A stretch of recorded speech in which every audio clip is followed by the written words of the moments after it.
গ্রামগঞ্জের মুরব্বীর একটা কথা কয় না, অল্প বয়সে পাকলে বল তার দুঃখ থাকে চিরকাল।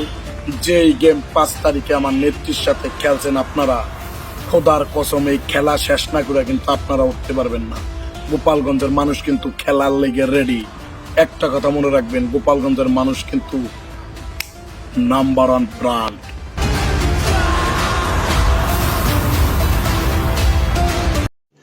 रुको जरा, सबर करो। बोला धक्का बुक्की नहीं करने का, आराम से लेने का। हाँ